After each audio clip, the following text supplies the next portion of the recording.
दरबार की सभी फैन शक्तियों को मैं कोटि कोटि नमन, कोटि कोटि सेवा जोहार अर्पण करता हूं। और मंचासीन भारतीय गुणमाना पार्टी के राष्ट्रीय अध्यक्ष मोनिका भट्टी जी और गुणमाना स्टूडेंट यूनियन के जिला अध्यक्ष भाई अतुल राजा उइके जी, संत राम टेकाम जी, मिथुन ध्रुवे जी, भाई सुनील उइके और गुणमाना स्टूडेंट यूनियन की छात्र प्रकोष्ठ से बहुत सारी छात्राएं यहाँ पर हैं और तमाम हमारे भूमिका मुठवा को मैं दिल से सेवा जोहार देता हूँ। और आप तमाम लोगों से यही चाहता हूँ कि आपका आशीर्वाद अगर हम युवाओं पे अगर बना रहेगा और अभी तक बना है तो एक आंदोलन की जो मुहिम है आपने देखा, तो मैं यही बताना चाहता हूँ आपको कि गोंडवाना मूवमेंट में एक सबसे बड़ा बदलाव जो आज हमारे सामने दिखा है और हमारे सामने दिख भी रहा है और आप चारों तरफ नजर घुमा के देखेंगे वो बदलाव देखेगा। अभी तक गोंडवाना में जो सांस्कृतिक आंदोलन है, जो सामाजिक आंदोलन है, इस कदर से मजबूत हुआ है कि समाज को तोड़ने वाले लोगों के आंखों से भी पानी निकलने लगा कि इनको तोड़े तो कैसे। क्योंकि ये जो समाज है, इस समाज को तोड़ने के लिए, इनके सांस्कृतिक आंदोलन को तोड़ने के लिए, इनके सामाजिक आंदोलन को चकनाचूर करने के लिए लोगों ने भर ताकत प्रयास करे और लगभग वो सफल भी हुए थे। लेकिन जब ये युवा शक्ति, ये मातृ शक्ति और ये पितृ शक्ति और तमाम भूमिका पंडा जब जागे तो आपने देखा जो भट्टी जी का 2003 का जो माहौल था वो माहौल आज 2021 बन के आपके सामने दिख रहा है। साथियों, हमारा राजनीतिक आंदोलन भी हम उम्मीद करते हैं कि भविष्य में मजबूत हो, लेकिन ये सामाजिक आंदोलन जिस दिन हमारा मजबूत हो गया, मेरा हर एक युवा, मेरे हर एक मातृ शक्ति, मेरे हर एक बुजुर्ग यहाँ से घर जाकर जिस दिन अपने सगा साथियों को सेवा जोहार बोलेंगे ना, उस दिन मेरे लिए फक्र का दिन होगा। क्योंकि मेरे साथियों, हमारे सामने सिख समुदाय से बैठे हैं दादा, जब भी वो अपने समुदाय के व्यक्ति से मिलते हैं तो उनका सत्याकाल, उनका अपना परिणाम होता है। मुस्लिम समुदाय के कुछ लोग होंगे जब वो अपने भाइयों से मिलते हैं, सगा बंधुओं से मिलते हैं तो अस्सलाम वालेकुम उनका अपना संबोधन रहता है। एक ब्राह्मण भाई से मिलेंगे तो जय श्री राम या जो भी उसका अपना सगा जो भी संबोधन उसका रहता है। क्रिश्चियनों से मिलेंगे, जैन समुदाय के लोगों से मिलोगे तो वो जय जैनेन्द्र पूरे गर्व से बोलते हैं। अरे अगर आप गोंड हो, अगर आप आदिवासी हो, अगर आप इस देश के मूल निवासी हो, अगर आपके रगों में इस गोंडवाना के महान पुरखों का खून अगर दौड़ रहा है तो कसम खा के जाइए आज साजवा दरबार से कि अपने भाइयों से आप जय सेवा जय जोहार बोलेंगे।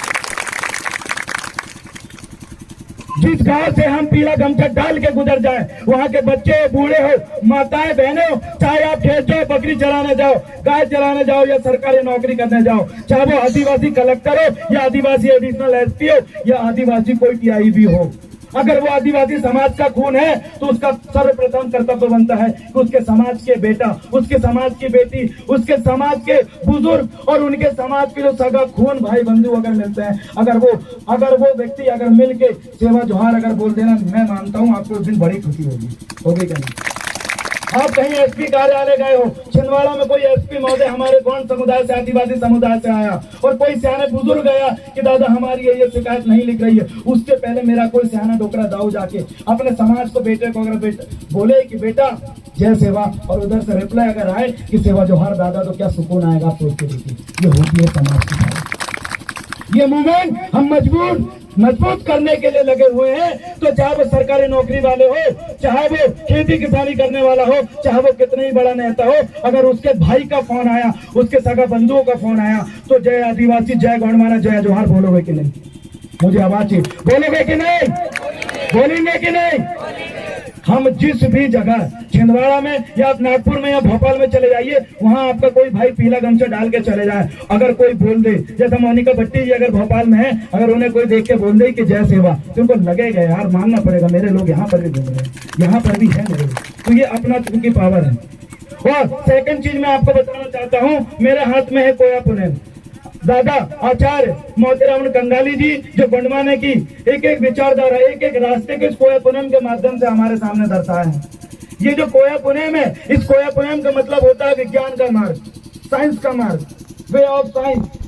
इस कोया पुनम का मतलब होता है प्रकृति का मार्ग। इस कोया पुनम का मतलब होता है कि इस प्रकृति के ब्रह्मांड में, इस दुनिया में आप कैसे जीव जंतुओं के साथ, पेड़ पौधों के साथ और इस प्रकृति के सम्मत अपना जीवन व्यतीत कर सकते हो, कैसे बिना प्रकृति का दोहन करे, कैसे इस प्रकृति को नुकसान पहुंचाए, आप पूरे जीव जंतु और पेड़ पौधे और इस मौसम परिवर्तन के साथ कैसे जी सकते हैं, उसका मार्ग है कोया पुनम। इसलिए हर किसी को पढ़ना जरूरी है। हमारे भाइयों को धर्म के नाम पे, संस्कृति के नाम पे लोग बांट रहे हैं। इसलिए बांट रहे हैं, चाहे वो हिंदू हो, मुस्लिम हो या क्रिश्चियन हो, ये धर्म के लोग हमारे आदिवासी भाइयों को इसलिए कन्वर्ट कर पा रहे हैं क्योंकि मेरे आदिवासी भाई है, मेरे कोयतुर समुदाय के लोग, मेरे बुजुर्ग, मेरी माताएं बहनों को ये कोया पुनम का ज्ञान नहीं है।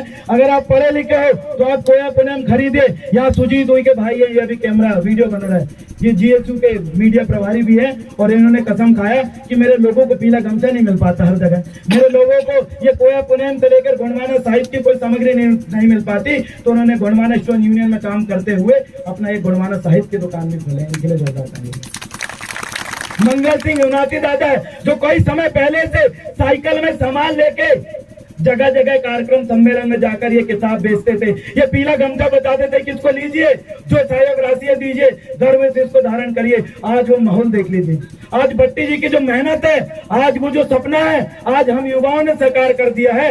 जो उनका सामाजिक आंदोलन को मजबूत करने का सपना था, उनका जो सांस्कृतिक आंदोलन को मजबूत करने का सपना था, उनका हर एक व्यक्ति के जुबान में गोंडवाना और गोंडवाना का महान इतिहास को लाने का जो विचार था, आज वो विचार जो सफल हो गया। छिंदवाड़ा जिले में किसी भी गांव में आप चले जाओ, वहां आपको गोंडवाना के लोग मिलेंगे और पीला गमछाधारी लोग मिलेंगे। तो आप जितने भी सगा भाई बंधु है, यहाँ पर आप खाली मत जाएं। साजवा दरबार से आप खाली ना जाएं, खाली ना जाएं। इसका मतलब मैं ये कहना चाहता हूँ, कुछ ना कुछ शपथ लेके जाएं। अब कुछ ना कुछ शपथ से मतलब यह है, कोई अगर दारू पीता है, नशे की लत से ग्रसित है, तो यहाँ दादा साजवा दरबार वाले दादा मान सिंह यूनाती दादा उनके पैर छुए और कसम खा के जाए कि मैं कभी जिंदगी में शराब नहीं पीऊंगा। ऐसी कसम खाओगे तो गोंडवाना है। कसम खा के जाओ कि यहाँ से आप अपने घर जाओगे तो जय सेवा बोलोगे। कसम खा के जाओ, यहाँ से अगर आप अपने घर जाओगे तो अपनी संस्कृति, अपने इतिहास और अपने अस्तित्व को जिंदा रखने के लिए आप अपने पूरे पुनेम को और अपने जो तीज त्योहार को मानोगे। जिस दिन आपने कसम खा लिया, उस दिन दादा मोतीरामन कंगाली, ताराम दादा, दादा हीरा सिंह मरका, दादा मनमोहन साहब भट्टी और दादा नकल सिंह नौरे जी का पूरा सपना पूरा होगा। क्या आप उनका सपना पूरा करने के लिए तैयार हो? भट्टी दादा के सपनों को पूरा करने के लिए तैयार हो? मरकाम दादा के सपने को पूरा करने के लिए तैयार हो? कंगाली दादा के सपने को पूरा करने के लिए तैयार हो? अरे हमने तो कसम खा लिया है कि मेरे भाइयों के ऊपर, मेरे बहनों के ऊपर, आदिवासी समाज के किसी भी व्यक्ति के ऊपर कोई अगर अन्याय अत्याचार होता है तो कोई आए या ना आए, हम पहले आएंगे, चाहे जेल जाना पड़े, जेल में भी रहकर आपको जरूर न्याय दिलाएंगे। ये हमारा आंदोलन है। पूरे इस छिंदवाड़ा जिले में 21 दिन जेल काट के आने वाले हम दो युवा थे, पवन शाह सरियाम और देव रावण भला भी। ये समाज को इतनी सी भी चोट ना है। भट्टी दादा हमारे बीच से लिंगोबासी हो चुके हैं, लेकिन उनकी जिम्मेदारी कौन संभालेगा, उनका अधूरा काम कौन पूरा करेगा?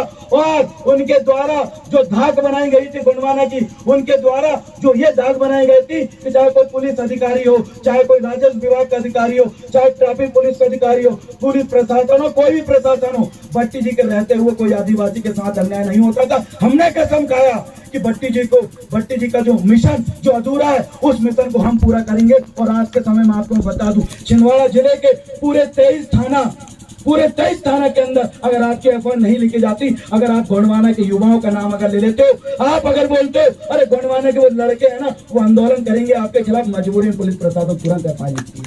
ये है पावर।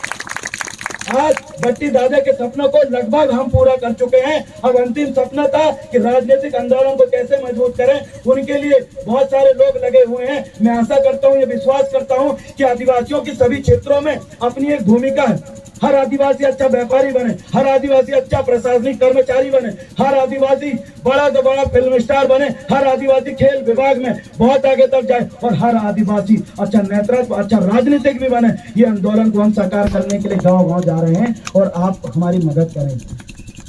अंतिम बात में कहकर अपनी बात को विराम दूंगा। हमारा जो अंतिम आंदोलन जो अभी चल रहा है गाँव-गाँव का, ग्राम गणराज्य व्यवस्था, जो हमारी पारंपरिक ग्राम सभा, उसके लिए हम छिंदवाड़ा जिले के 1995 गांव में 1995 ग्राम गणराज्य व्यवस्था गढ़ने वाले हैं। तो मैं अकेला और मेरे ये युवा साथी अकेले पूरे 1995 गांव में हम पारंपरिक ग्राम सभा को मजबूत नहीं कर पाएंगे, इसलिए आपकी एक मदद चाहिए। आपकी एक मदद चाहिए। क्या आप मेरी मदद करने के लिए तैयार हो? वो मदद ये है कि हर गांव में आप अपने हिसाब से खुद अपने बुजुर्ग लेकर, बच्चों का लेकर, महिलाओं से लेकर और जो युवा उनका नाम से लेकर तमाम पितृ शक्ति और मातृ शक्तियों का एक लिस्ट बनाइए और अपने गांव में एक समिति बनाइए। उस समिति का नाम आपके ग्राम गणराज्य, अगर वो ये साजवा दरबार है तो ग्राम गणराज्य साजवा दरबार जो समिति रहेगी, वो जो समिति रहेगी वो पारंपरिक नियम और हमारे आदिवासियों के जो 5वीं अनुसूची है भारतीय संविधान का 13(3) का खाम है, जो आदिवासियों के रूढ़ी प्रथा जिसको विधि का बल प्राप्त है, आर्टिकल 244 में जो हमें अधिकार मिला गया है, उसको मजबूत करने के लिए हर गांव में अपनी एक पारंपरिक समिति होना चाहिए जिसमें समाज के सारे मसले वो गांव में सॉल्व होंगे और आपस में सामाजिक जो भेदभाव चल रहे हैं, जो लड़ाइयां चल रही हैं, थाने तक जो मामले जा रहे हैं, उनके लिए हम आदिवासी जन सुनवाई हर एक ब्लॉक में रखने वाले हैं, जिसमें आपके समाज की कोई भी दिक्कत हो, चाहे वो जमीन से रिलेटेड हो, पुलिस केस से रिलेटेड हो या कोई भी समस्या हो, उस सुनवाई में अगर आप आते हैं तो पूरे ग्राम गणराज्य जो व्यवस्था रहेगी, चाहे वो 50 गाँव हो, चाहे वो 100 गाँव हो, ये व्यवस्था आपकी समस्या को हल करेगी। आपको कोर्ट और पुलिस का सहारा लेने की भी जरूरत नहीं पड़ेगी। वो व्यवस्था हम तैयार कर रहे हैं। मकसद बहुत बड़ा है, उद्देश्य बहुत बड़ा है, करने के लिए दिन रात हम एक कर रहे हैं। रात को हमने 4 बजे तक अपने युवा साथियों के साथ काम किया।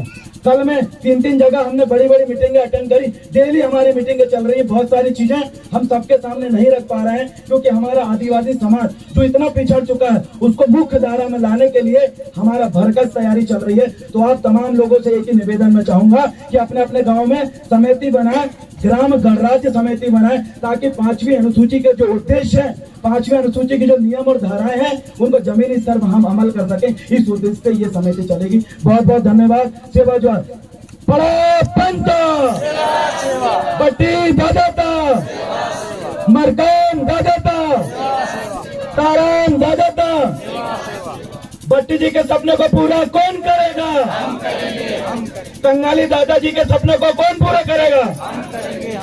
बहुत बहुत धन्यवाद। साजवा दरबार के महात्यागी दादा, तपस्वी दादा